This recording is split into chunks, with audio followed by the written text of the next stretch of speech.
بسم اللہ الرحمن الرحیم۔ اسلامیات لازمی 9th کلاس یکساں قومی نصاب 2022 کے مطابق یونٹ ابھی 3 چل رہا ہے۔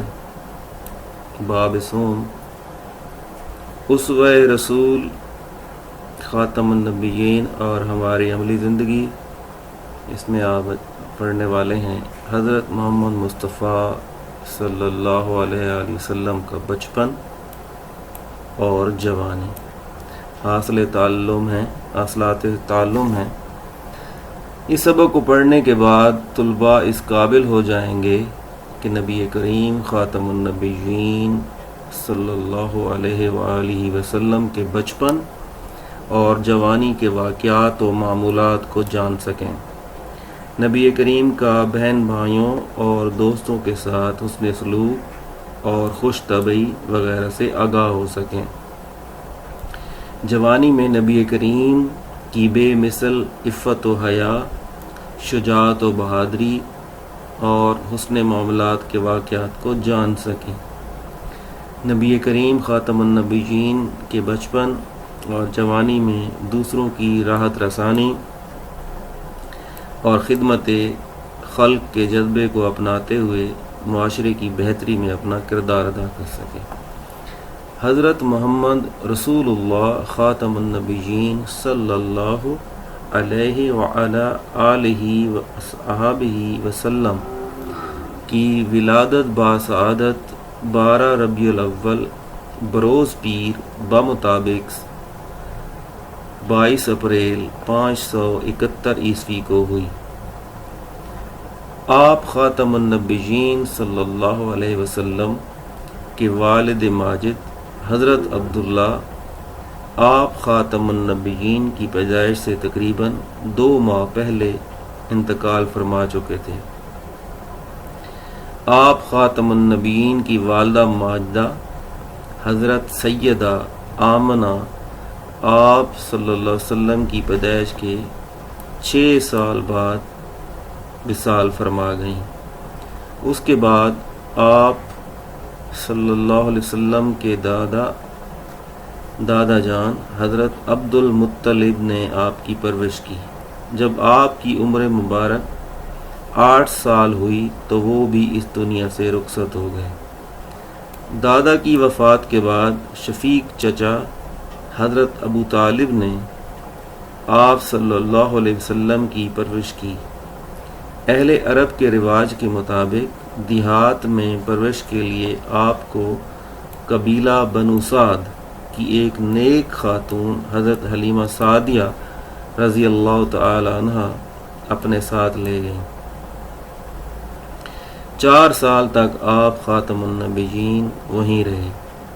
حضرت حلیمہ سعدیہ فرماتی ہیں کہ نبی کریم صلی اللہ علیہ وآلہ وسلم ایک روز مجھ سے کہنے لگے، اماں جان، میرے بہن بھائی دن بھر نظر نہیں آتے، یہ صبح اٹھ کر روزانہ کہاں چلے جاتے ہیں؟ میں نے کہا، یہ لوگ بکریاں چرانے جاتے ہیں۔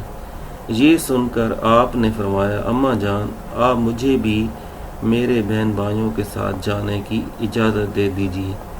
چنانچہ آپ کے اصرار پر آپ صلی اللہ علیہ وسلم کو حضرت حلیمہ سعدیہ نے اپنے بچوں کے ساتھ چراگاہ جانے کی اجازت دے دی، اور آپ خاتم النبیین روزانہ جہاں حضرت حلیمہ رضی اللہ تعالیٰ عنہ کی بکریاں چرتی تھیں تشریف لے جاتے اور بکریاں چراگاہوں میں لے جا کر ان کی دیکھ بھال کرتے۔ حضرت عباس رضی اللہ تعالیٰ عنہ بیان کرتے ہیں کہ میں نے عرض کیا، یا رسول اللہ، آپ کی نبوت پر دلالت کرنے والی ایک خاص نشانی نے مجھے آپ کے دین میں داخل ہونے کی ترغیب دی۔ میں نے دیکھا کہ آپ ایام طفولیت میں گہوارے کے اندر چاند کے ساتھ کھیلا کرتے تھے اور انگلی مبارک کے ساتھ جس طرف اشارہ فرمایا کرتے تھے چاند اسی طرف جھک جاتا تھا۔ آپ خاتم النبیین نے فرمایا، میں اس کے ساتھ باتیں کرتا تھا اور وہ میرے ساتھ باتیں کرتا تھا اور مجھے رونے نہیں دیتا تھا۔ الخصائص الکبریٰ، آپ خاتم النبیین صلی اللہ علیہ وعلی آلہ وصحبہ وسلم کی زبان مبارک سے ادا ہونے والا سب سے اول کلام اللہ کی حمد و ثنا پر مبنی تھا۔ جب حضور اقدس حضرت حلیمہ کے گھر سے مکہ مکرمہ واپس پہنچ گئے اور اپنی والدہ محترمہ کے پاس رہنے لگے تو حضرت ایمن رضی اللہ تعالیٰ عنہ آپ صلی اللہ علیہ وسلم کی خاطرداری اور خدمت گزاری میں دن رات جی جان سے مصروف رہنے لگی۔ راحت رسانی اور خدمت خلق۔ ایک دفعہ عرب میں سخت قحط پڑ گیا تو سرداران عرب کعبہ کے متولی حضرت ابو طالب کے پاس آئے۔ انہوں نے نبی کریم خاتم النبیین کو ساتھ لیا، حرم میں دیوار کعبہ سے ٹیک لگا کر بٹھا دیا اور دعا مانگنے میں مشغول ہوئے۔ دعا کے درمیان حضور صلی اللہ علیہ وسلم نے اپنی انگلی مبارک کو آسمان کی طرف اٹھا دیا۔ ایک دم چاروں طرف سے بدلیاں نمیدار ہوئیں اور فوراً ہی اس زور کی بارش برسی کہ زمین سیراب ہو گئی۔ جنگلوں اور میدانوں میں ہر طرف پانی ہی پانی نظر آنے لگا۔ چٹیل میدانوں کی زمینیں سرسبز و شاداب ہو گئیں اور قحط ختم ہو گیا۔ پورے عرب کے مظلوموں کی راحت رسانی اور قیام امن کے لیے آپ نے حلف الفضول نامی معاہدے میں بھی شرکت فرمائی۔ اس معاہدے کے شرکاء نے یہ طے کیا کہ ملک سے بدامنی دور کریں گے، مظلوموں، مسافروں اور غریبوں کی حفاظت اور مدد کریں گے، کسی ظالم یا غاصب کو مکہ میں نہیں رہنے دیں گے۔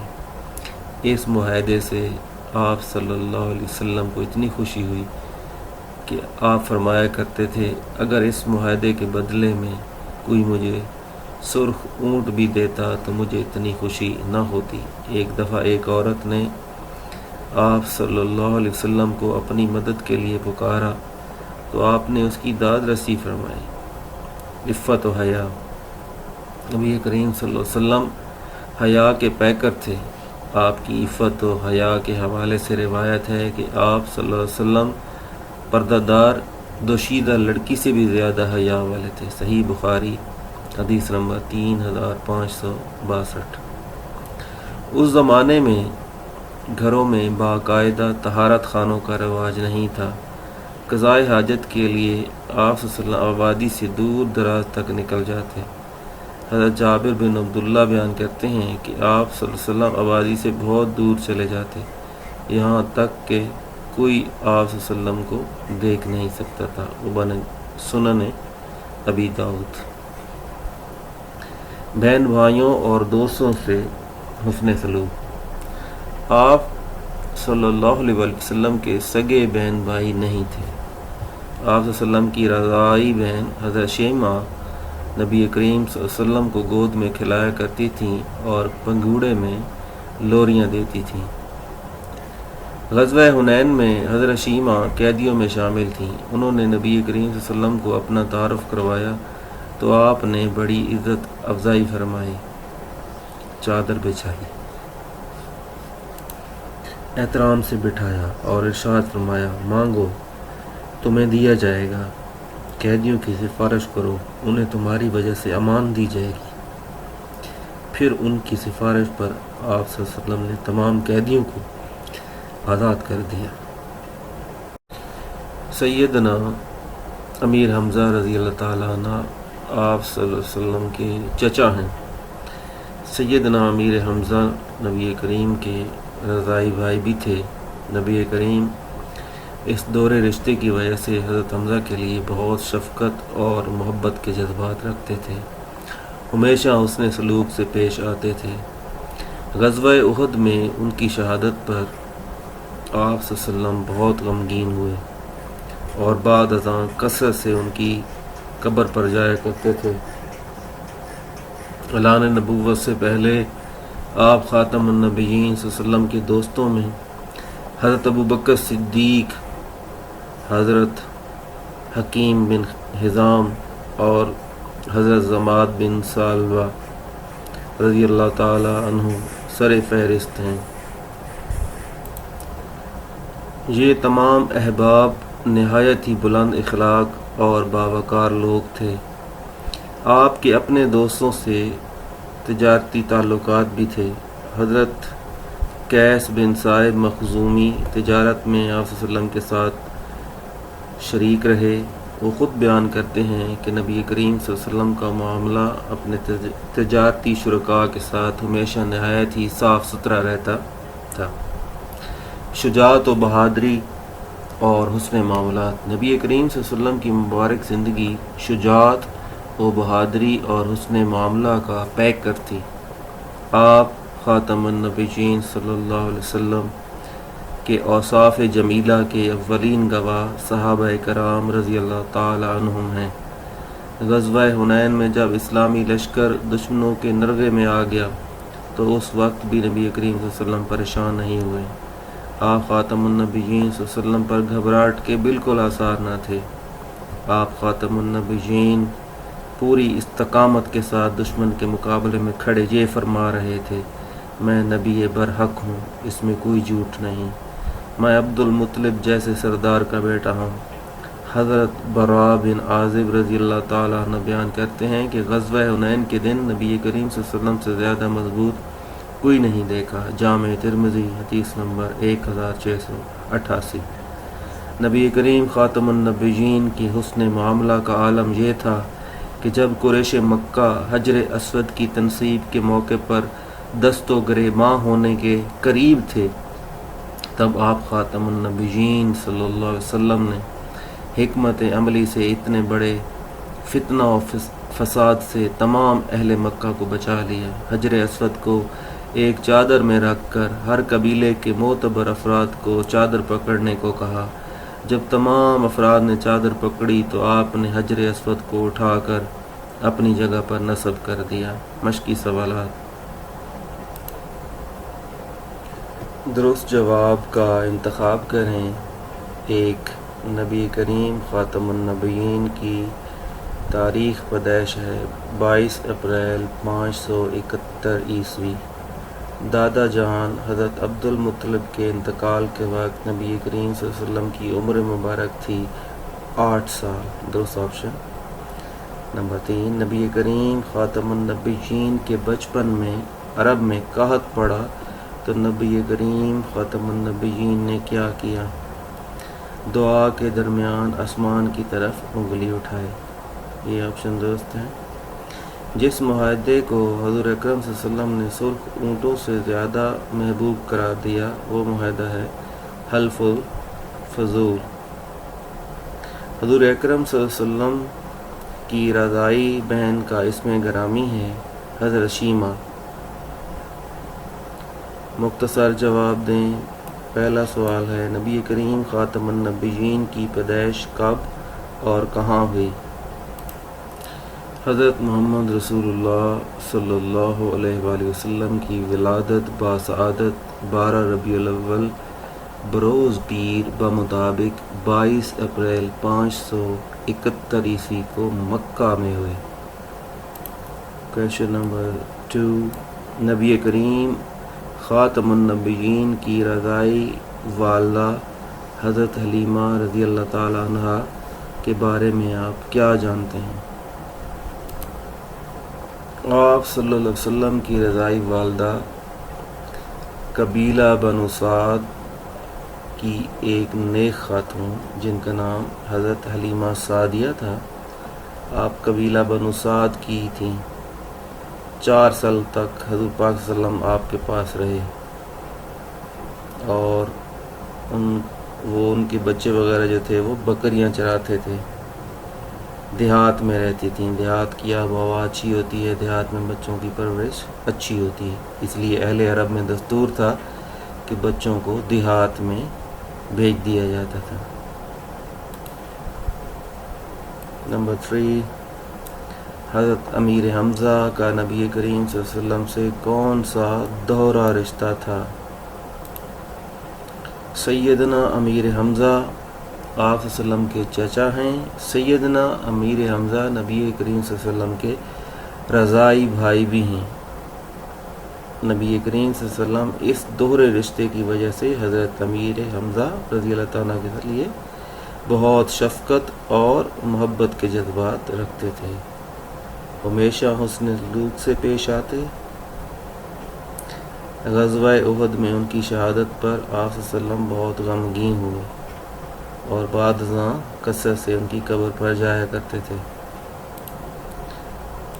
4، نبی کریم صلی اللہ علیہ وسلم کا بہن بھائیوں کے ساتھ حسن سلوک تحریر کریں۔ بہن بھائیوں اور دوستوں سے حسن سلوک۔ آپ صلی اللہ علیہ وسلم کے سگے بہن بھائی نہیں تھے۔ آپ صلی اللہ علیہ وسلم کی رضائی بہن حضرت شیمہ نبی کریم صلی اللہ علیہ وسلم کو گود میں کھلایا کرتی تھیں اور پنگوڑے میں لوریاں دیتی تھیں۔ غزوہ حنین میں حضرت شیمہ قیدیوں میں شامل تھی۔ انہوں نے نبی کریم صلی اللہ علیہ وسلم کو اپنا تعارف کروایا تو آپ نے بڑی عزت افزائی فرمائی، چادر بچھائی، احترام سے بٹھایا اور ارشاد فرمایا، مانگو تمہیں دیا جائے گا، قیدیوں کی سفارش کرو، انہیں تمہاری وجہ سے امان دی جائے گی۔ پھر ان کی سفارش پر آپ صلی اللہ علیہ وسلم نے تمام قیدیوں کو آزاد کر دیا۔ تفصیلی جواب دیں۔ نبی کریم صلی اللہ علیہ وسلم کی سیرت کی روشنی میں دوسروں کی راحت رسانی اور خدمت خلق پر نوٹ لکھیں۔ راحت رسانی اور خدمت خلق، یہ آپ یہاں سے لے کر یہاں تک آپ کر لیں، ویڈیو کو ریوائنڈ کر لیں اور اس ٹاپک کو وہاں سے دیکھ لیں اور سن لیں، یاد کر لیں۔ وما علینا الا البلاغ المبین۔ السلام علیکم۔